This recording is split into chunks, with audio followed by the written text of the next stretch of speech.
नमस्कार, आप देख रहे हैं एजेंडा बेधड़क और मैं हूं आपके साथ पूनम जैन। आज हम चर्चा करेंगे एक ऐसे मुद्दे पर जिसने देश की सियासत को गरमा दिया है, वक्फ संशोधन कानून पर सुप्रीम कोर्ट का ताजा अंतरिम फैसला। जी हां, क्योंकि वर्षों की बहस और संसद में गहन चर्चा के बाद पारित इस कानून पर आज सुप्रीम कोर्ट की 3 जजों की बेंच ने 128 पन्नों का अहम फैसला सुनाया है। कोर्ट ने जहां कानून की कई धाराओं को संवैधानिक करार दिया है, तो वहीं कुछ विवादित प्रावधानों पर रोक भी लगा दी है। सेंट्रल वक्फ काउंसिल और राज्य वक्फ बोर्ड में गैर मुस्लिम सदस्यों की संख्या सीमित करने का निर्देश, वक्फ ट्रिब्यूनल के फैसले तक, बेदखली और रिकॉर्ड बदलाव पर रोक और सबसे अहम वक्फ बाय यूजर के प्रावधान को खत्म करने को सही ठहराया।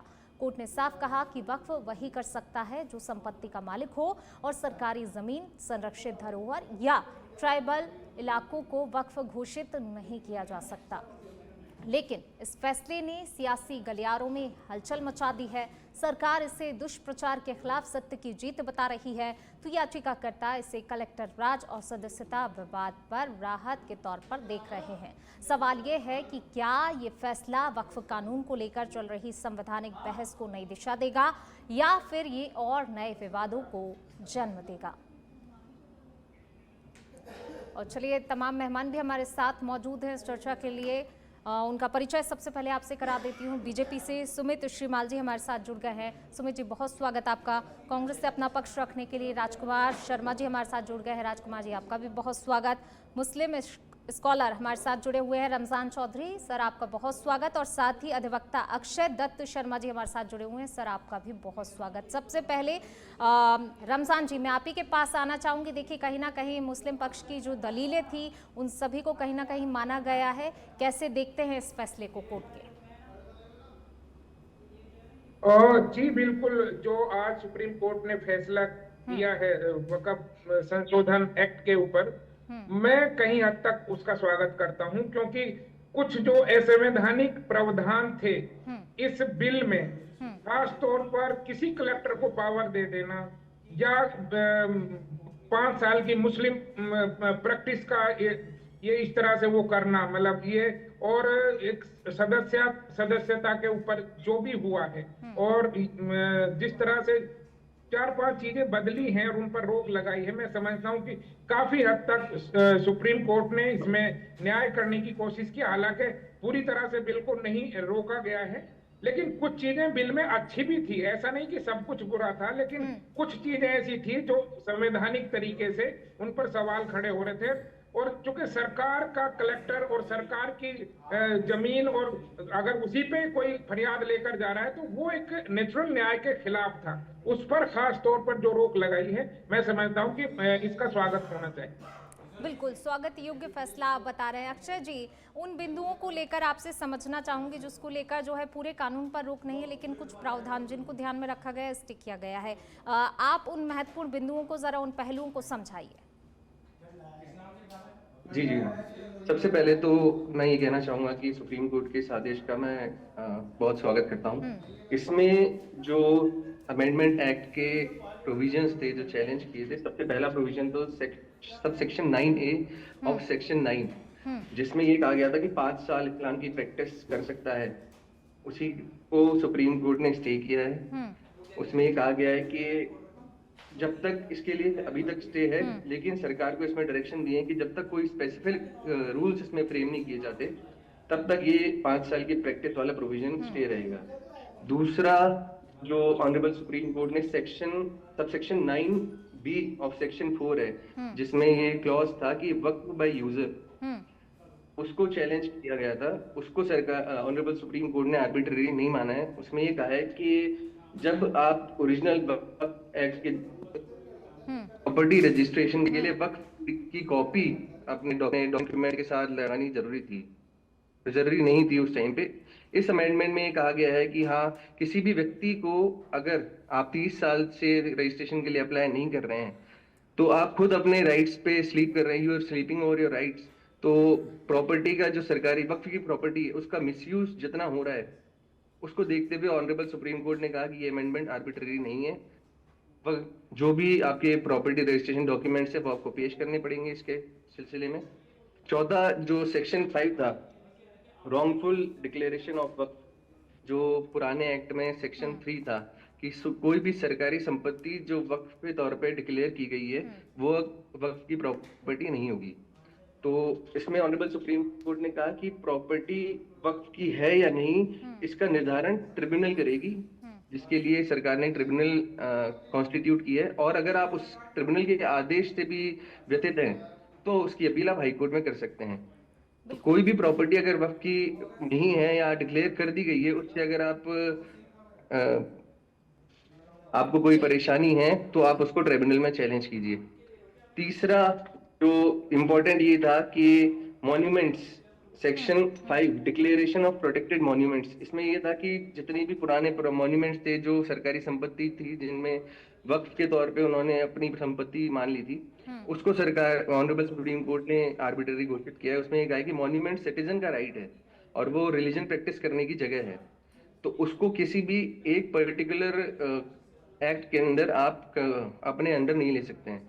तो जितने भी मॉन्यूमेंट स्टेट के हैं, सेंट्रल गवर्नमेंट के हैं, वो सारे अब ओपन रहेंगे सिटीजन्स के लिए। इसमें कोई भी अपना रिलीजन प्रैक्टिस कर सकता है। और काफी जो अमेंडमेंट में प्रोविजंस थे जिनको सुप्रीम कोर्ट ने स्टे किया है, वो जैसे सेक्शन 3 बताया मैंने आपको पुराना वाला, जिसमें 5 साल के इस्लाम की प्रैक्टिस थी। और सबसे मेन इसमें ये सुप्रीम कोर्ट ने जजमेंट दिया है कि अब सेंट्रल वक्फ काउंसिल में मैक्सिमम 4 नॉन मुस्लिम मेंबर हो सकते हैं और स्टेट वक्फ काउंसिल में मैक्सिमम 3 नॉन मुस्लिम मेंबर हो सकते हैं। ठीक है, ओके, आऊंगी मैं आपके जी आऊंगी आपके पास। ये चर्चा का विषय बना और उसके बाद ऑनरेबल सुप्रीम कोर्ट के समक्ष ये पॉइंट आया कि जितनी भी प्रॉपर्टीज थी वो सरकार की, उसको वक्फ ने अपने अंडर कवर कर लिया था और बाद में उसको रजिस्टर भी कर लिया था अपने नाम पे। तो अब बिना किसी डॉक्यूमेंट के वो प्रॉपर्टी रजिस्टर नहीं हो सकती। वक्फ को अब दिखाना पड़ेगा कि अब उनकी प्रॉपर्टी के जितने भी डॉक्यूमेंट्स है वो पुश्तों से चली हुई आ रही प्रॉपर्टी है या अभी से उन्होंने टेक ओवर की है। ठीक है। सुमित जी, मैं आपके पास आना चाहूंगी। सुप्रीम कोर्ट का जो फैसला आया, अंतरिम फैसला हालांकि ये है, बीजेपी जो चाह रही थी वो हो गया या हथौड़ा चला है सुप्रीम कोर्ट का बीजेपी के मंशा पर? देखिए, बिल्कुल ये जिस प्रकार से अभी हमारे मुस्लिम विशेषज्ञ जी भी हमारे साथ हैं, इन्होंने कहा कि पूर्व में भी इसमें कुछ अच्छी चीज़ें थी जो कि वक्फ संशोधन के लिए जिस प्रकार से आई वो देश के हित के लिए थी, निश्चित रूप से मुस्लिम समाज के लिए थी, हिंदू समाज के लिए थी। लेकिन आज जो फैसला है ये निश्चित रूप से कहीं ना कहीं स्वागत योग्य है, क्योंकि माननीय न्यायालय ने जिस प्रकार से हम इसका स्वागत भी करते हैं और सम्मान भी करते हैं। और आप देखिए, लेकिन जिस प्रकार से 1954 से लेकर के 2013 तक जिस प्रकार से इनको शक्तियां लगातार दी गई थी कांग्रेस सरकार के द्वारा, लेकिन ये अमेंडमेंट आया और ये देश के लिए एक मील का पत्थर साबित हो रहा है। जहां आप देखिए कि 38 लाख एकड़ जमीन पूरे देश में जो कि रेलवे और सेना और उसके बाद जिस प्रकार से इनके पास वक्फ के पास में है, लेकिन कुछ चीजें जो इस बात को स्वीकार किया, माननीय सुप्रीम कोर्ट ने भी ये मान लिया कि सबसे पहली चीज तो इस पे किसी प्रकार की कोई फाइनली रोक नहीं लगाई गई कि ये संशोधन हुआ बिल्कुल वो ठीक हुआ, पहली चीज। दूसरी कि इसके अंदर गैर मुस्लिम सदस्य भी होंगे, ये भी उन्होंने स्वीकार कर लिया और ये निश्चित रूप से अब और इसकी डबल मोहर लग गई है एक तरीके से। तीसरी चीज उन्होंने कहा कि सीईओ हो सके तो इसके अंदर मुस्लिम हो, लेकिन अगर ऐसा नहीं होता है तो उसके अंदर अन्य समाज वाले सीईओ भी हो सकते हैं। चौथी चीज कि उन्होंने जैसा इन्होंने लगाया, आप इनकी मंशा देखिए कि कोई भी संपत्ति, वक्फ से तात्पर्य कि दान देना, अगर कोई संपत्ति मेरी है ही नहीं तो मैं दूसरे की संपत्ति कैसे दान में दे सकता हूं। लेकिन पूर्व में इन्होंने लगाया कि ये मनमानी है कि किसी चीज का मेरे पास रजिस्ट्रेशन नहीं है, मेरे पास रजिस्ट्री नहीं है, उसका डॉक्यूमेंट नहीं है, तो मैं उसको दान कैसे दे सकता हूं, उसको वक्फ कैसे कर सकता हूं। लेकिन ये सुप्रीम कोर्ट ने इस बात को नकार दिया और स्पष्ट कर दिया कि कोई भी व्यक्ति यदि किसी संपत्ति को वक्फ करता है, दान देता है, तो निश्चित रूप से उसके पास उसका रजिस्ट्रेशन होना ही चाहिए। और चौथा अमेंडमेंट जो इन्होंने थोड़ा सा परिवर्तन लाए कि हमने कहा था इसमें मिनिमम 2 सदस्य होने चाहिए, और माननीय न्यायालय ने बहुत अच्छा स्वागत योग्य एक चीज, बल्कि इसमें एडिशनल मुझे लगता है कि बहुत अच्छी की है कि मैक्सिमम राज्य स्तर पर 3 और केंद्र स्तर पर 4 व्यक्ति इसके अंदर हो सकते हैं। तो ये बहुत ही धन्यवाद योग्य फैसला है जो कि भारतीय जनता पार्टी ने जो पहले ही लेकर के आई थी, जिसके लिए 14 घंटे बहस भी हुई थी, 6 महीने तक इसकी रिपोर्ट पेश हुई थी। तो ये सकारात्मकता देश हित के लिए है। भारतीय जनता पार्टी का हमेशा उद्देश्य रहा है कि जनता के हित के लिए, हम हिंदू मुस्लिम नहीं कर रहे। लेकिन कांग्रेस ने जिस प्रकार से 1954 से लेकर के 1995 में जो अमेंडमेंट किया और 2013 में जब इनको लगा कि अभी सरकार हम सत्ता में नहीं आ रहे, उसके बावजूद इन्होंने जो असीमित शक्तियां दी, आप देखिए ये शक्तियां कितनी गलत थी कि मेरी संपत्ति और मैं आपकी संपत्ति को अगर दान दे दूं और उसके बाद वहां जाकर के लड़ता रहूं। इसके कई उदाहरण देश में देखने को मिले। तमिलनाडु में ऐसा देखने को मिला जहां पर 300 प्लस एकड़ जमीन, पूरा गांव के गांव संपत्ति उन्होंने वक्फ कर दी। यहां तक कि ताजमहल, संसद, और एक ऐसे किसान की बात कहना चाहूंगा मैं छोटी सी, कि एक व्यक्ति जब अपनी बेटी की शादी करनी थी, जब वो तहसील जाता है, उसको मालूम चला कि मेरे को मेरी पुत्री की शादी करनी है, तो उसको जानकारी मिली कि पूरे गांव की संपत्ति पर इस पर रोक लगी हुई है, कोर्ट का आदेश है कि इस पे स्टे आया हुआ है। तो उन्होंने जानकारी ली कि ऐसा क्यों हुआ, तो उनको मालूम चला कि पूरे वक्फ ने इस पर दावा किया हुआ है। तो ऐसी अपारदर्शिता वाली चीजें जो कि भारतीय जनता पार्टी को निश्चित रूप से नहीं समझ में आती, जो कांग्रेस ने इसको वोट बैंक का हथियार बनाया, लेकिन आज ये नहीं बना पाएंगे। देश के सामने हमारी पारदर्शिता हम ला चुके हैं। धन्यवाद। बीजेपी तो स्वागत कर रही है इस फैसले का, लेकिन जिस तरीके से जब हमने देखा सदन के अंदर इस बिल को लाया जा रहा था, तब विपक्ष की तरफ से काफी प्रदर्शन भी किए गए। संसद के बाहर भी हमने देखा, सदन के बाहर किस तरीके से अब कांग्रेस स्वीकार कर रही है इस फैसले को। पूनम जी, कांग्रेस पार्टी का स्टैंड बिल्कुल क्लियर है। ये देश सबका है। भारतीय जनता पार्टी को और भारतीय जनता पार्टी के नेताओं को ये बहुत बड़ी गलतफहमी है कि ये पूरा देश, ये पूरी दुनिया हम चला रहे हैं। और जबकि हम कह रहे हैं, कांग्रेस पार्टी कह रही है, सारा विपक्ष कह रहा है कि ये पूरा देश सबसे मिलकर बना है, सबसे मिलकर चलेगा। हिंदू, मुस्लिम, सिख, ईसाई, जैन, तमाम धर्मों से मिलकर, सभी जातियां, सभी धर्म, सभी राज्य और गरीब और अमीर, सब लोग मिलकर इस देश को चलाएंगे। लेकिन भारतीय जनता पार्टी को बहुत बड़ा घमंड पिछले कई सालों से लगातार चल रहा है। मेरे साथी प्रवक्ता कह रहे थे 2012 या 13 में कांग्रेस पार्टी ने जाते जाते वक्फ बोर्ड को और ताकतें दे दी। मैं भारतीय जनता पार्टी को कहना चाहता हूं, पिछले 11 साल से आपकी सरकार है। 11 साल से आप कहां सोए हुए थे? अब आप बड़ी बड़ी बातें कर रहे हैं। और जब सुप्रीम कोर्ट में जब ये फैसला गया, पूनम जी, कोई भी हम बिल लाते हैं, कांग्रेस पार्टी बार बार कहती है सभी पॉलिटिकल पार्टियों को, अगर कोई धर्म से संबंधित कोई बिल है तो सभी धर्म के लोगों को अगर कॉन्फिडेंस में लेके लोकसभा या विधानसभा में कोई बिल पास किया जाए और बिल सबके हित का हो, तो किसी को भी हाई कोर्ट या सुप्रीम कोर्ट में जाने की आवश्यकता महसूस नहीं हो। जब ये बिल सुप्रीम कोर्ट में गया और सुप्रीम कोर्ट ने जब इनके ऊपर अंतरिम रोक लगाई, जब भारतीय जनता पार्टी की सरकार पे तमाचा मारा, तो आज ये उनका स्वागत कर रहे हैं। हम तो सुप्रीम कोर्ट का, हाई कोर्ट का, हम न्यायपालिका का हमेशा स्वागत करते हैं, लेकिन आज अच्छा लग रहा है कि भारतीय जनता पार्टी कम से कम कानून से बढ़कर तो आज नहीं है। स्वागत कर रही है इस बिल का, कांग्रेस स्वागत कर रही है सुप्रीम कोर्ट के फैसले का, जो कानून को लेकर ये सुप्रीम कोर्ट का हालांकि अंतरिम फैसला है, लेकिन क्या आप स्वीकार कर रहे हैं कोर्ट के इस फैसले को? पूनम जी, कांग्रेस पार्टी तो हमेशा कोर्ट के फैसले का सम्मान करती है, लेकिन आज खुशी इस बात की हो रही है कि भारतीय जनता पार्टी जो कानून से अपने आप को ऊपर समझती है, आज वो भी स्वागत कर रही है। ये हम ज्यादा स्वागत योग्य मानते हैं। अदालत ने भी तो माना ना सर, अदालत ने भी माना कानून की जरूरत है। जब बिल लेकर आया गया तो विरोध तो आप ही की तरफ से किया गया था। मैंने क्या कहा, विरोध क्यों करती है कांग्रेस पार्टी या विपक्ष? ये भारतीय जनता पार्टी को घमंड है, ये भारतीय जनता पार्टी को गलतफहमी है कि पूरी देश, पूरी दुनिया हम चला रहे हैं। ये दुनिया की भले ही सहघोषित बड़ी पार्टी हो सकती है, ये दुनिया के सबसे बड़े नेता हो सकते हैं, खुद में कुछ भी करो, लेकिन इनको गलतफहमी ये है कि पूरा देश हम चला रहे हैं, जबकि हम ये कह रहे हैं कि ये पूरा देश हम सबसे मिलकर चलेगा।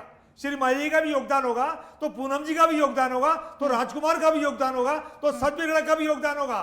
लेकिन भारतीय जनता पार्टी को लग रहा है कि आरएसएस या बीजेपी मिलकर पूरा देश चला रहे हैं। हम कह रहे हैं देश सबका है। बिल लाइए, बिल में, पुराने बिल में अगर कोई संशोधन करने करिए, मुसलमान भी मजबूत हो, हिंदू भी मजबूत हो, सारी शक्तियां, सारे समाज मजबूत हो। कांग्रेस पार्टी कभी नहीं चाहती है कि एक ही एक तरफ चलो, लेकिन भारतीय जनता पार्टी जिस तरीके से एक एक तरफ ले जाना चाहती थी, ये बिल क्यों संशोधन क्यों हो रहा है? पूनम जी, भारतीय जनता पार्टी को घमंड था। ये 11 साल से राज कर रहे थे, इनको लग रहा था कि हम 400 पार चले जाएंगे, ये 400 पार नहीं गए, इसलिए इनको धर्म नामांतर बिल भी लाना पड़ा और ये वक्फ बोर्ड का बिल भी सुप्रीम कोर्ट ने फैसला दिया है। ये 412 अगर जाते तो न जाने देश में क्या हालत होती। सिर्फ मुंह में राम बगल में छुरी करने से कार्य नहीं चलेगा। 65,000 मामले लंबित हैं और आप 25 साल लोगों को ईदी नहीं बांटी थी। दिल्ली के चुनाव को देखते हुए 25 साल लोगों को ईदी बांटी थी इन्होंने। अब इनसे बताइए कि भारतीय जनता पार्टी कब से मुस्लिम समाज को ईदी बांटने लगे। आप एक और बिहार के चुनाव राजकुमार जी इन बातों को भूल जाते हैं राजकुमार जी। मुंह में राम बगल में छुरी से काम नहीं चलने वाला अब, क्योंकि 65,000 मामले लंबित थे। जो संपत्ति मेरी नहीं थी उसको दान कैसे दिया जा सकता है? बिहार का चुनाव आ गया, जब तो आपने गजब की बात करी। अगर ऐसा नहीं होता, एक-एक करके ऐसे नहीं, ऐसे नहीं। मैं कह रहा हूं जिस प्रकार से आज जो स्थितियां हुई, लेकिन पिछले 11 वर्षों में ये माननीय प्रधानमंत्री नरेंद्र मोदी जी का राजकुमार जी एक चीज क्लियर कर दीजिए यहाँ पर। अगर आप आज स्वागत कर रहे हैं तो पहले आपने कहा ऑब्जेक्शन था। यहाँ पर भी है। सुमित जी आऊंगी। अभी आपने इनसे एक प्रश्न किया कि इसका स्वागत करते हैं, तो बोल रहे माननीय न्यायालय का हम स्वागत हमेशा करते हैं। तो स्वागत करते हैं तो बिना रजिस्ट्रेशन वाला आपने पहले अमेंडमेंट क्यों किया? राजकुमार जी, आज आप बोल रहे हैं कि आज आप फैसले का स्वागत कर रहे हैं, लेकिन जब इस कानून को लाया जा रहा था विरोध के स्वर आपकी तरफ से उठा था। पूनम जी, मैंने शुरू में क्या कहा कि विपक्ष या कांग्रेस पार्टी किसी भी बिल का विरोध इसलिए करती है कि भारतीय जनता पार्टी के उसमें किसी पर्टिकुलर बात की बू आती है। जब भी कोई बिल सरकार इस हिंदुस्तान में लाया गया है पिछले खासकर 11 साल से, तो भारतीय जनता पार्टी किसी न किसी समाज को, किसी न किसी धर्म को अटैक करना चाहती है। कानून, पूरे कानून में तो बदलाव नहीं किया गया, पूरे कानून पर रोक नहीं लगाई गई। जो बिल लेकर आया गया था उसमें कुछ संशोधन जरूर यहाँ पर हुए हैं, लेकिन पूरा कानून वैसा का वैसा ही है। तो फिर ऑब्जेक्शन कहाँ हो रहा था आपको राजकुमार जी? मैंने क्या कहा, सुप्रीम कोर्ट का जब कोई फैसला आता है तो उसको हिंदुस्तान के प्रत्येक नागरिक को, प्रत्येक पॉलिटिकल पार्टी को बड़ी विनम्रता पूर्वक स्वीकार करना चाहिए। भारतीय जनता पार्टी की तरह नहीं करना चाहिए। हम तो हमने जो ऑब्जेक्शंस लगाए थे या मुस्लिम समाज ने जो ऑब्जेक्शन लगाए थे, माननीय सुप्रीम कोर्ट ने जो भी फैसला दिया है उसको हम स्वागत कर रहे हैं। और अंतरिम अभी फैसला ही रोक है, और निश्चित तौर पर जब ये अंतिम आएगा तो इसमें संशोधन में और भी जो कमियां होगी वो दुरुस्त होगी। मुसलमान समाज या मुस्लिम समाज भी मजबूत होगा, वक्फ बोर्ड भी मजबूत होगा और हमारा हिंदुस्तान भी मजबूत होगा। ठीक है, अभी भी आपको लग रहा है कि यहाँ कोई कमियां हैं और जिन कमियों को दूर किया जाना चाहिए राजकुमार जी? जैसा कि आपने कहा कि अभी सिर्फ ये अंतरिम फैसला है, आगे भी फैसला आ सकता है, तो क्या अभी भी आपको कमी कहीं कोई नजर आ रही है कांग्रेस को? पूनम जी, हर बिल में कोई ना कोई कमी रहती है, चाहे वो आपके पक्ष का हो चाहे मेरे पक्ष का हो, और सुधार की गुंजाइश तो हमेशा रहती है और सुधार की गुंजाइश होनी भी चाहिए। कल जो बात थी वो आज नहीं है, जो आज जो बात है कल नहीं होगी। लेकिन कह रहा हूं ऐसा बिल आए जो सबके हित का हो, देश के भले का हो और देश इससे हमारा तरक्की करे। जो ये बिल अभी लाया जा रहा है, देखिए अभी भी कांग्रेस को कहीं ना कहीं कमियां नजर आ रही, कह रहे हैं कि और ज्यादा यहाँ पर सुधार की जरूरत है, क्या कहेंगे? पूनम जी, राजकुमार जी भी स्पष्ट नहीं कर पा रहे कि वास्तव में है क्या। या तो जानकारी का अभाव है या फिर ये आज जो सत्यता सामने आ चुकी है उसको ये स्वीकार नहीं कर पा रहे। दोनों में से निश्चित रूप से एक बात है, क्योंकि जैसा भी आपने बताया कि जो अमेंडमेंट हुआ कि रजिस्ट्रेशन की आवश्यकता होती है कोई डॉक्यूमेंट के लिए, तो आपने इनसे पूछा कि भाई ये ठीक है क्या, तो ये बोल रहे हैं कि नहीं, संशोधन में हमेशा संशोधन होता रहता है, कुछ ना कुछ कमियां होती है, हिंदुस्तान के हित में है। अरे हित में तो है, अगर आप इतने ही हितैषी हैं तो 1995 में और 2013 में जो असीमित शक्तियां दी थी, लेकिन मैं शक्ति की बात नहीं कर रहा, यहां पर आपने जो इनको शक्ति दी थी कि बिना कागज के किसी भी संपत्ति पे हाथ रख दिया जाए तो वो वक्फ की हो जाएगी, और वक्फ करके आप पूनम जी देखिए किस तरीके से दुरुपयोग हो रहा है, 11 साल से किस तरीके से दुरुपयोग हो रहा है। राजकुमार जी, और उसके बाद एक एक करके बात कीजिए। सरकार दी जाती है, हमको फ्री मिली जुली ठीक है, हित के तब आप ठीक है, एक एक करके। चलिए राजकुमार जी, आपको समझ दिया था, आपके पास आऊंगी। संपत्ति का किराया हो और वो किराया 100 रुपए कर दिया जाए तो बताइए आप चलिए, किसका लॉस हो रहा है? राष्ट्र का। तो ये वही मैं कहना चाह रहा हूं कि मुंह में राम बगल में छुरी, गलत बात करते हैं, क्योंकि आप इनसे पूछिए मुस्लिमों का हित चाहते हैं, अक्षय जी, ठीक है, सुमित जी आऊंगी आपके धारा पास। 317 ठीक थी क्या? अक्षय जी, क्योंकि इनके डबल चेहरे हैं, ठीक खाने का अलग, दिखाने के ठीक है। अलग। अक्षय जी, जैसा कि यहाँ पर कहा जा रहा है कि देखिए अंतरिम फैसला है, अभी भी सुधार की जैसे कि कांग्रेस उम्मीद कर रही है और यहाँ पर कहा भी जा रहा है, तो क्या ऐसे अंतरिम फैसले के आगे और भी कोई फैसला आ सकता है? कुछ और बदलाव की यहाँ पर उम्मीद नजर आ रही है अब आगे? अक्षय जी, चलिए रमजान जी, मैं आपका रुख करना चाहूंगी। देखिए अभी भी आपको लगता है क्या कि यहाँ पर और कुछ सुधार और कुछ प्रावधान होने चाहिए इस बिल में, इस कानून में?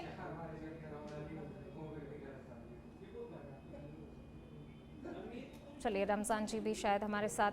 चलिए सुमित जी, मैं आपसे फाइनल कमेंट चाहूंगी। देखिए जिस तरीके से कांग्रेस कह रही है, स्वागत तो कर रही है, लेकिन हाँ जाहिर सी बात है कि दो मुंहे बातें अभी कांग्रेस की तरफ से नजर आ रही हैं, उनका भी रुख जो है अभी क्लियर नहीं हो पा रहा है। क्या कहेंगे इसको लेकर? और जिस तरीके से, क्योंकि देखिए बीजेपी भी लंबे समय से चाह रही थी, हालांकि पूरे जो है कानून में यहाँ पर बदलाव नहीं हुआ है, कुछ प्रावधान, कुछ संशोधन, और जैसा कि सुप्रीम कोर्ट ने अभी ये कहा है कि अंतरिम फैसला है, अंतिम फैसला नहीं दिया है।